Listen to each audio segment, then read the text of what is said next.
आज खरं तर मी सर्वच बारामतीकरांचा मनापासून खूप खूप आभार मानतो। आदरणीय दादांसाठी त्यांनी यावेळेस मनावरती ही निवडणूक घेतली आणि एक इतिहास जो सर्वच बारामतीकरांचे माझे कुटुंब आहेत त्यांनी दादांच्या प्रेमासाठी घडून आणलं, म्हणून त्यांचा पहिल्यांदा सर्वांचा मनापासून मी खरंच आभार मानतो। वहिनींनी नुसतं नाही, आम्हाला सगळ्यांची भावना अशी आहे की सारखं आम्ही बोलत आलो आहे की दादांच्या बिना कधीच वाटलं नव्हतं एका निवडणुकीसाठी आम्हाला समोरं जायला लागेल, पण तसं नियतीमुळे झालं। आणि 2 दिवसापूर्वी भोर तालुक्यात पण एकदम वाईट घटना घडली आहे त्या चिमुकलीच्या संदर्भात। तर आम्हाला कोणालाही वाटत नाही की हा आनंदाचा दिवस आहे।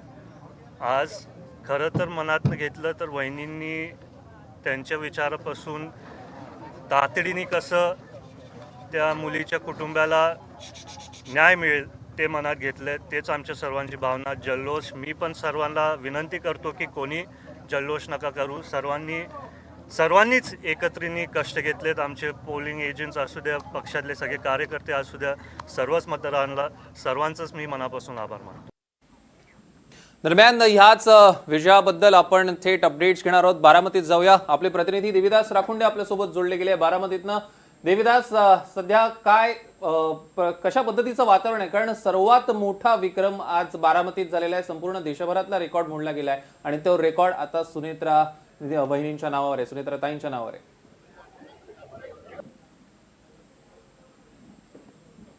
सौरभ, अगदी सकाळपासूनच संपूर्ण महाराष्ट्राला याची उत्सुकता होती की भारतातील सर्वात मोठा असणारा रेकॉर्ड सुनेत्रा पवार मोडणार का? कारण आपण जर बघितलं तर 2022च्या निवडणुकीमध्ये उत्तर प्रदेशमध्ये जर आपण साईबाबामध्ये बघितलं तर त्या ठिकाणी सुनील कुमार शर्मा यांच्या नावावरती जवळपास 2,14,835 मतांचा रेकॉर्ड होता आणि 2019च्या निवडणुकीमध्ये जर आपण पाठीमागे नजर टाकली तर दिवंगत उपमुख्यमंत्री अजित पवार यांच्या नावावरती जवळपास 1,65,000 मताधिक्याचा रेकॉर्ड होता।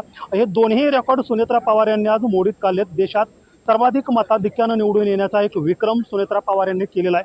बारामतीची ही जी पोटनिवडणूक आहे ती अतिशय भावनिक वातावरणात पार पडलेली आहे, कारण 28 जानेवारी रोजी दिवंगत उपमुख्यमंत्री अजित पवार यांचं निवडणुकीच्या प्रचारादरम्यान बारामतीला येत असतानाच अपघाती निधन झालं आणि या दुःखातून अद्याप बारामतीकर सावरलेले नाहीत। अशा परिस्थितीमध्येच ही निवडणूक लागली। खरं तर ही निवडणूक बिनविरोध व्हावी अशी अनेकांची इच्छा होती। या निवडणुकीमध्ये राष्ट्रीय पक्ष असतील किंवा प्रादेशिक पक्ष असतील यांनी आपले उमेदवार दिले नव्हते, मात्र काही स्थानिक उमेदवार असतील किंवा बारामती तालुक्याच्या बाहेरचे उमेदवार असतील या निवडणुकीत राहिल्यामुळे ही निवडणूक खरं तर लागली होती। 22 उमेदवार सुनेत्रा पवार यांच्या विरोधात निवडणुकीच्या आखाड्यात होतं, मात्र सर्वांचं डिपॉझिट जे आहे ते जप्त झालेलं आहे। सुनेत्रा पवार यांनी जवळपास या निवडणुकीमध्ये 2,18,930 इतकी मतं मिळवलेली आहेत। देशात एक विक्रम केलेला आहे। सर्वच बारामतीकरांनी मतरूपी दिवंगत नेते उपमुख्यमंत्री अजित पवार यांना ही एक श्रद्धांजली आदरांजली अर्पित केली म्हणावी लागेल। 58% मतदान झालं होतं, जरी 2024च्या निवडणुकीच्या तुलनेमध्ये यावर्षीचा मतदानाचा टक्का कमी असला तरी देखील मताधिक्याचा विक्रम मात्र झालेला आहे। देशात सर्वाधिक मोठं मतदान